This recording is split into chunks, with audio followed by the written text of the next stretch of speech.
जय हिंद दोस्तों, मैं Vinay Kumar all about railway 2.0 में आपका स्वागत करता हूं। हमारे चैनल में एमसीक्यू क्वेश्चंस ज़्यादा मिलते हैं और कम समय में ज़्यादा से ज़्यादा क्वेश्चंस कराए जाते हैं। 30 सालों से पूछे हुए क्वेश्चंस हैं जो कि कुछ आसान होगा तो कुछ भारी होगा।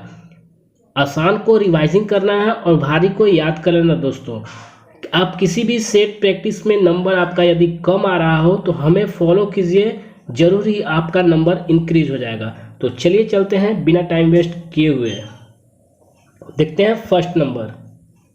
निम्नलिखित व्यक्ति के समाधि स्थल को विजय घाट कहते हैं। तो इसमें आंसर आपका होगा सी, लाल बहादुर शास्त्री।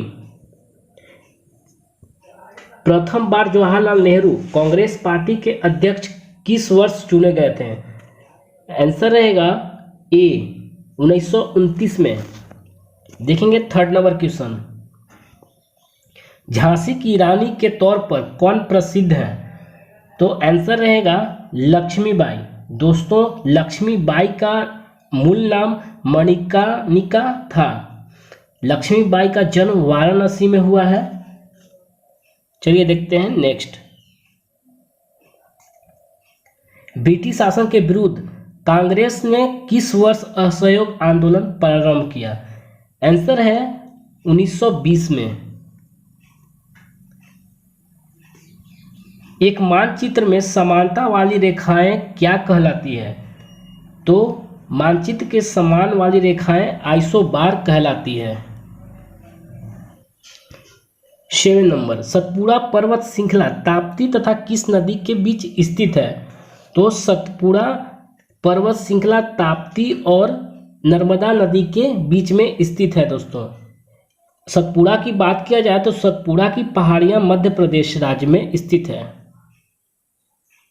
देखते हैं नेक्स्ट। जनजाति संस्थान किस राज्य में नहीं रहती है? आंसर रहेगा ए, असम।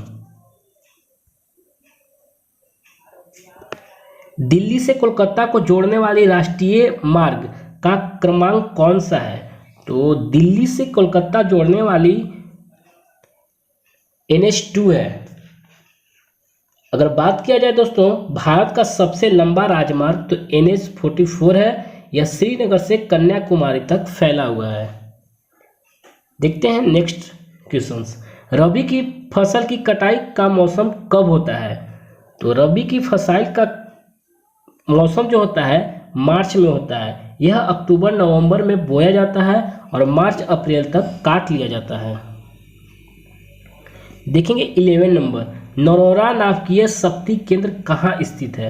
नरौरा, तो आंसर रहेगा सी, उत्तर प्रदेश। 12 नंबर। किस कोयले में कार्बन की मात्रा अधिक होती है? आंसर रहेगा एंथ्रासाइट। नदियों द्वारा मिट्टी का जमाव क्या कहलाता है? नदियों के द्वारा मिट्टी का जमाव एलुवियल कहलाते हैं।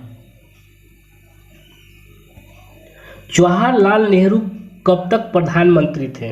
आंसर रहेगा 1964। 1947 से जो है 1964 तक बने थे। 15 नंबर। भारत में प्रथम महिला मुख्यमंत्री थी? तो आंसर रहेगा बी, सुचेता कृपलानी। 16 नंबर। निम्नलिखित में कौन सा रोग विषाणु के द्वारा है? आंसर रहेगा रेबीज। सी ऑप्शन आपका राइट है। 17। गति के अध्ययन क्या कहलाते हैं? गति के अध्ययन को काइनेमेटिक्स कहते हैं। भूगोल पृथ्वी को केंद्र मानकर अध्ययन करने वाला विज्ञान है, किसने कहा था?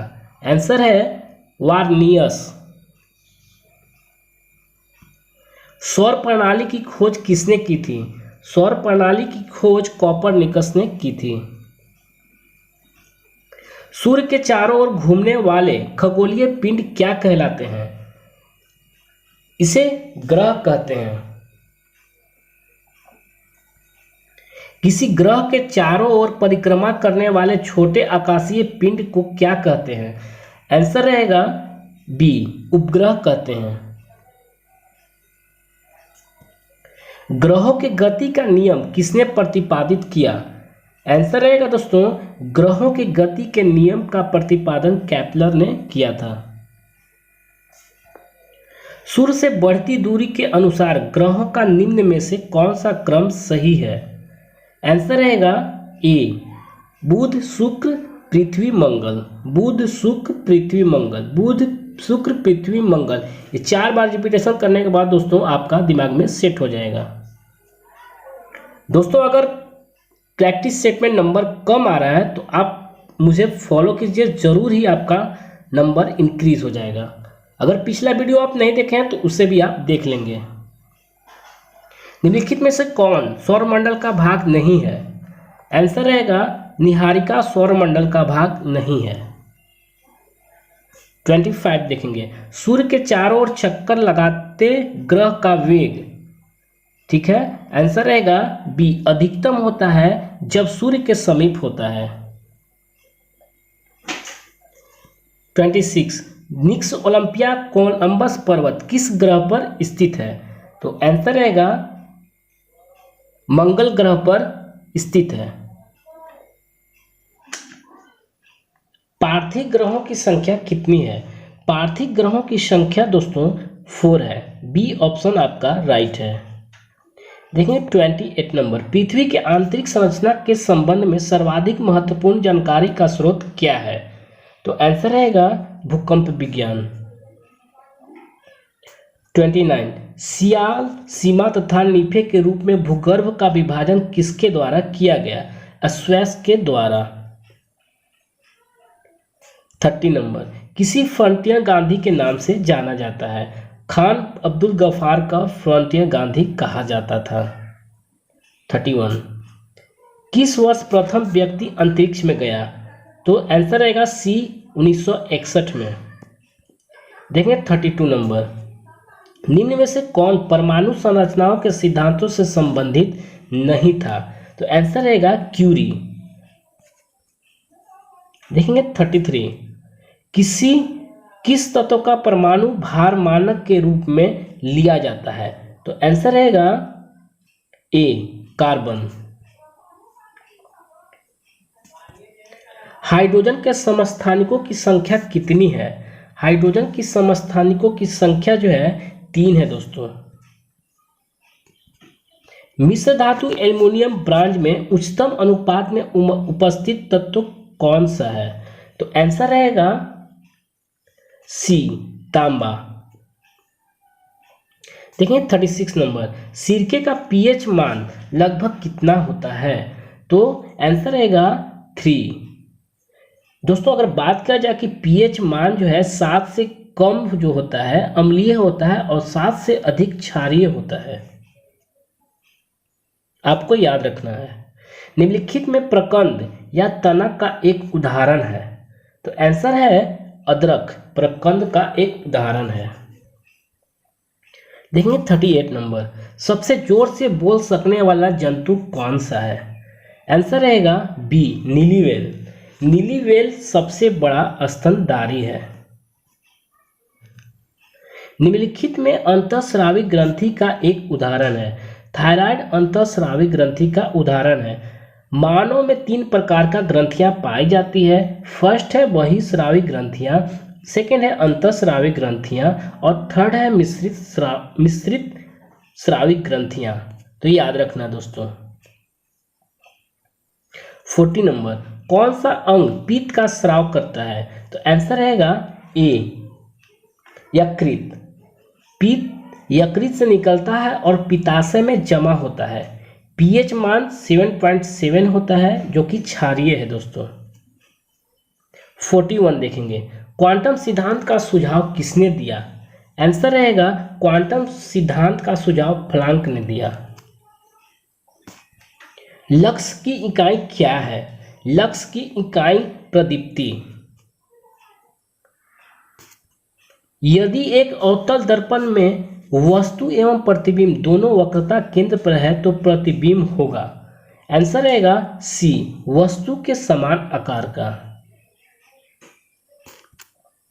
किस लेखक के जासूसी पात्र पाइरोट की रचना की? तो आंसर रहेगा बी क्रिस्टी।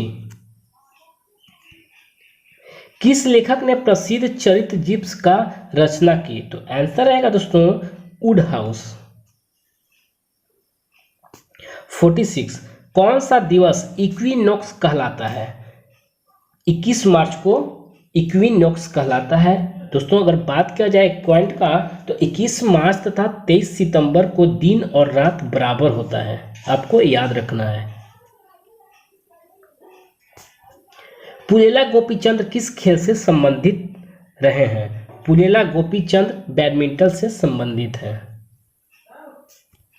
भारत में पहली बोलती फिल्म कौन सा थी? तो आलम आरा बोलती फिल्म थी जो कि 1931 में बनी थी। EMI जो कि कर्ज के पूर्ण भुगतान से संबंधित है, उसमें ई किसके लिए आता है? तो बात किया जाए आंसर का तो बी रहेगा इक्वेटेड।